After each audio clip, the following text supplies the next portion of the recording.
नमस्कार फ्रेंड्स। कल 10 जनवरी 2025 को राजस्व मंडल अजमेर द्वारा तहसील राजस्व लेखाकार के पदस्थापन के आदेश जारी कर दिए गए हैं।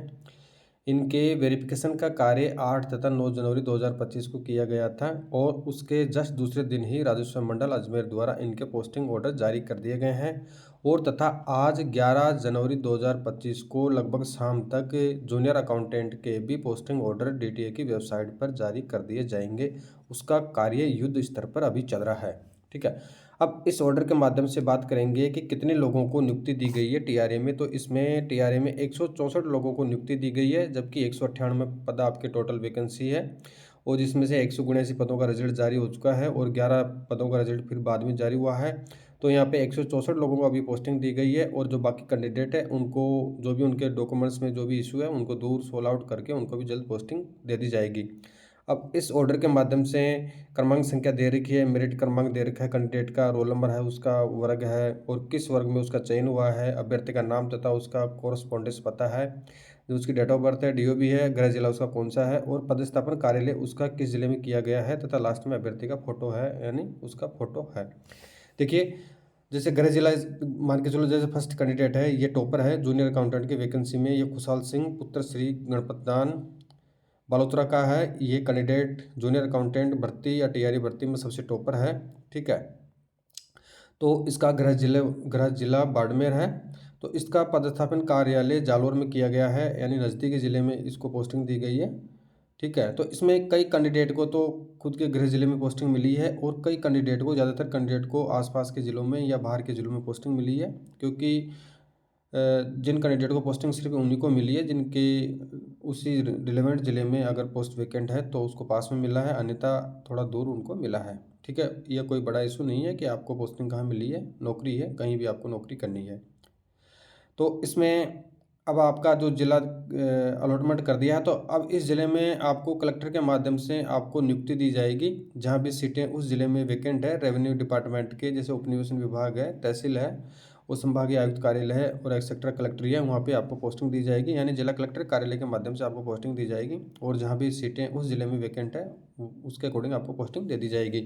तो इस ऑर्डर के माध्यम से 164 कैंडिडेट को पोस्टिंग जारी की गई है और जो बाकी कैंडिडेट है उनका भी जल्द ऑर्डर जारी कर दिया गया है। तो इसमें बता रखा है कि आप लोग 15 दिवस को आपको कार्यग्रहण का समय दिया गया है, तो आप 15 दिवस में इस पोस्ट को ज्वाइनिंग कर सकते हैं। ठीक है। अब इसके बारे में जो भी कंडीशन है, जो आपको किस शर्तों के अधीन आपको नियुक्ति दी गई है, उसके बारे में बात करेंगे।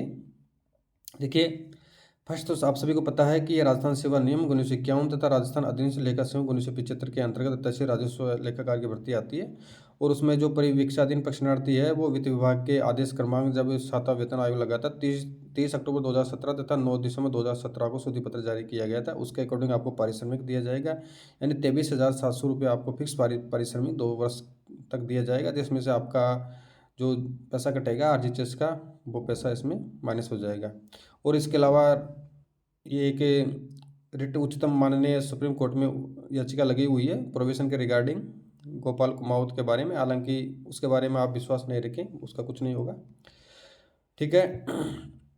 नेक्स्ट है, राज्य सरकार के कर्मचारियों को देय पेंशन एवं अन्य सेवा लाभ के संबंध में राज्य सरकार द्वारा समय समय पर जारी दिशा निर्देश के आदेश जो भी ऑर्डर वो लागू होंगे और यह नियुक्ति आपकी अभ्यर्थी के चरित्र एवं पूर्ववर्त के पुलिस सत्यापन रिपोर्ट का अधीन रहेगी, यानी जो आपका पुलिस वेरिफिकेशन होकर आएगा उसके अंडर इसको रखेंगे।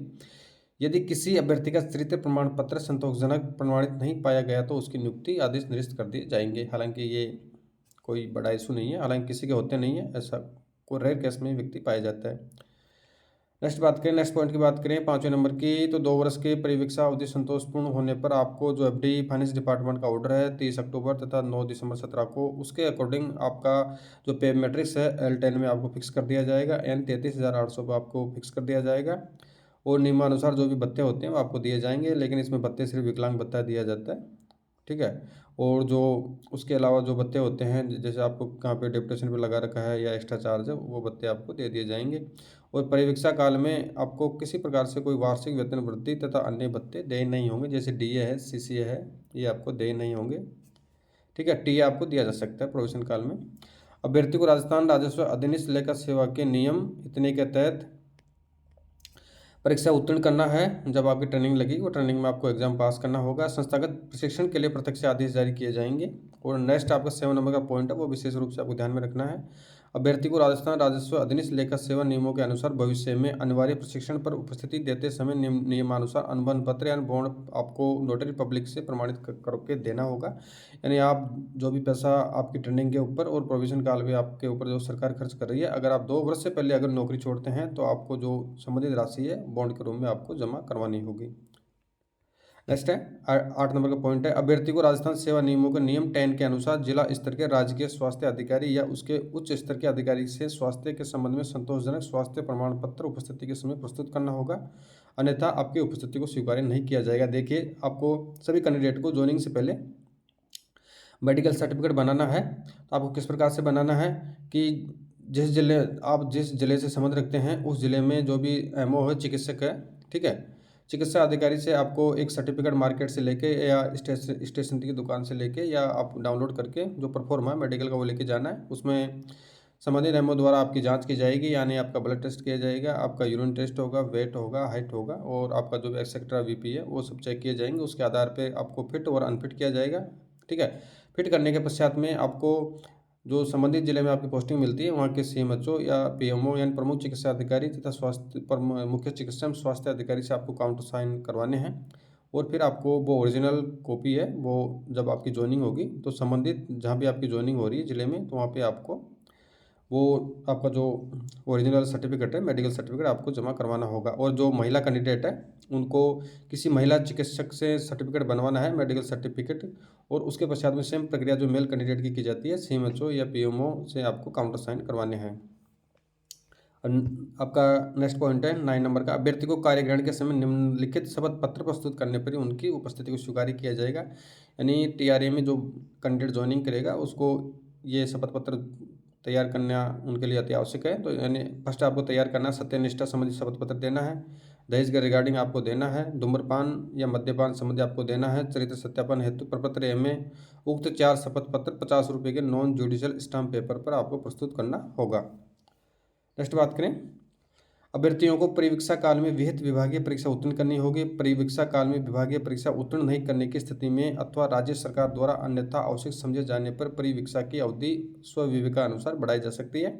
और निर्धारित अवधि में विभागीय परीक्षा में 3 से अधिक बार अनुत्तीर्ण होने पर इन्हें सेवा से मुक्त किया जा सकता है। इसका कहने का तात्पर्य यह है कि जो आपका प्रोविजन रहेगा उसमें आपकी एग्जाम लगेगी, विभागीय परीक्षा आपको पास करनी होगी, ठीक है। और अगर कोई कैंडिडेट 3 बार से अधिक फेल हो जाता है उस एग्जाम में तो उसको सेवा से बाहर कर दिया जाएगा। हालांकि ऐसा कुछ भी नहीं होता है, सभी पास होते हैं। राजस्थान यात्रा भत्ता नियमों के अनुभाग फर्स्ट में आने वाले मामले को छोड़कर सेवा ग्रहण करने के लिए कोई यात्रा भत्ता आपको नहीं दिया जाएगा। यानी आप जब ज्वाइनिंग करेंगे तो उसके रिगार्डिंग आपको टीआई किसी भी कैंडिडेट को नहीं दिया जाएगा, कुछ अपवादों को छोड़कर। यदि सरकार की राय में इनका कार्य या आचरण परिवीक्षा की समयावधि में संतोषप्रद नहीं पाया जाता है अथवा यह प्रतीत होता है कि इनमें एक दक्ष लेखाकार या दक्ष राजस्व लेखाकार होने की क्षमता नहीं है, तो इन्हें सेवा से तुरंत विमुक्त कर दिया जाएगा। हालांकि ऐसा कुछ नहीं होता है, सभी दक्ष होते हैं। और यह नियुक्ति आपकी माननीय उच्च न्यायालय जयपुर में दायर एसबीसी पिटीशन संख्या आप सभी को पता है विक्रम वर्मा अन्य राजस्थान बनाम कर्मचारी चयन बोर्ड 9 दिसंबर 2024 को जारी आदेशों के क्रम में इसके निर्णय के अधीन रहेगी। ये कोई बड़ा इशू नहीं है। और अभ्यर्थी को नियुक्ति पत्र जारी उपरांत आगामी 15 कार्य दिवस की अवधि में अपने पद का कार्यभार संभालना होगा। यानी आपका 10 जनवरी 2025 को ऑर्डर जारी कर दिया गया है, तो आपको 25 जनवरी 2025 तक हर हालात में ज्वाइनिंग करना है। अगर कोई कैंडिडेट ज्वाइनिंग नहीं करता है बगैर डिपार्टमेंट को सूचित किए हुए तो उसकी नियुक्ति निरस्त कर दी जाएगी। अगर किसी को एक्सटेंशन लेना है तो वो संबंधित जो नियुक्ता प्राधिकारी है आपका रेवेन्यू बोर्ड है उसको आप सूचित में करके आप एक्सटेंशन ले सकते हैं। किसी कारणवश निर्धारित अवधि में उक्त पद का कार्यभार संभालने में असमर्थ हो तो पूर्ण विवरण के साथ स्पष्ट करते हुए हस्ताक्षरकर्ता से उक्त अवधि के अंतर्गत अनुमति प्राप्त करें, जैसे कि अभी बात कर चुके हैं। नेक्स्ट है, अभ्यर्थी अस्थायी आधार पर तहसील राजस्व लेखाकार के पद पर 2 वर्ष की परिवीक्षाधीन अवधि के दौरान वित्त विभाग की अधिसूचना यानी 30 अक्टूबर 17 तथा और जो 9 दिसंबर 2017 का जो अमेंडमेंट आया था उसके अकॉर्डिंग 23,700 रुपये आपको मिलेगा। इसके अतिरिक्त वेतन वृद्धि तथा अन्य भत्ते यथा जैसे एचआरए है, डीए है, सीसीए है, विशेष वेतन आदि आपको किसी प्रकार से देय नहीं होंगे। यानी ये भत्ते आपका जो प्रोविजन काल कंप्लीट हो जाएगा संतोषप्रद उसी के पश्चात आपको देय होंगे।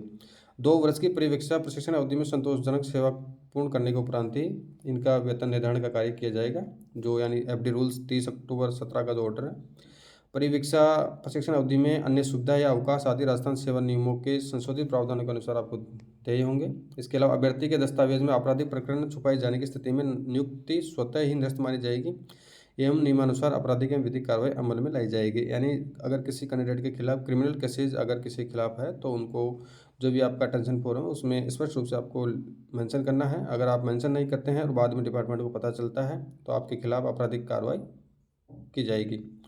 उक्त नियुक्ति संबंधित सेवा नियमों एवं सरकार द्वारा समय समय पर जारी आदेशों एवं शर्तों के अधीन रहेगा। यानी जो ये आपकी नियुक्ति है सेवा नियम है वो सरकार द्वारा समय समय पर जो भी अमेंडमेंट किए जाएंगे उसके अकॉर्डिंग रहेगी। और जो लास्ट पॉइंट है आपका, प्रशिक्षण काल में अथवा प्रशिक्षण समाप्त होने के 2 वर्ष पूर्व की अवधि पूर्ण होने से पूर्व अगर सेवा से कोई त्यागपत्र देने अथवा किसी अन्य पद पर नियुक्ति प्राप्त करने के लिए प्रशिक्षण के दौरान वेतन भत्ते आदि के रूप में दी गई राशि राज्य सरकार को लौटानी होगी। जैसे कि पहले बात कर चुके हैं, बॉन्ड है तो अगर कोई 2 साल से पहले अगर कोई नौकरी छोड़ना चाहता है या अन्य सेवा में वो चयनित हो जाता है जो भी रीजन हो, तो उसको जो उसके प्रशिक्षण पर जो सरकार द्वारा खर्चा किया गया है और जो उसको वेतन दिया गया है यानी विदिन 2 ईयर्स 2 वर्ष में जितना खर्चा किया गया है वो राशि चुकानी है विद ब्याज सहित इंटरेस्ट सहित सरकार उसको वसूल करेगी, तभी आपका त्यागपत्र स्वीकार किया जाएगा। ठीक है, तो इसमें आपको ज्वाइनिंग करना है यानी 25 जनवरी 2025 तक आपको ज्वाइनिंग करना है। और जो आपको जिला दे रखा है जिला कार्यालय यानी जिला कलेक्टर कार्यालय है उसी जिले में आपको ज्वाइनिंग करनी है। ठीक है, और ज्वाइनिंग करने के पश्चात में आपको साथ में डॉक्यूमेंट्स आपके जो भी शपथ पत्र हैं 50 रुपये के नॉन जुडिशियल पेपर पर लेके जाना है, आपका ज्वाइनिंग ऑर्डर लेके जाना है और आपको ज्वाइनिंग जहाँ भी जिस ऑफिस में करनी है कार्यालय में कलेक्टर कार्यालय में कर ली वहाँ पे आपको एप्लीकेशन लिखना है, या टाइपिंग लिख सकते हो या हाथ से लिख सकते हो। और जो रेवेन्यू बोर्ड का ऑर्डर क्रमांक है उसका संदर्भ आपको देना है। ठीक है, और उसके साथ में आपका मेडिकल सर्टिफिकेट लेके जाना आपको जरूर।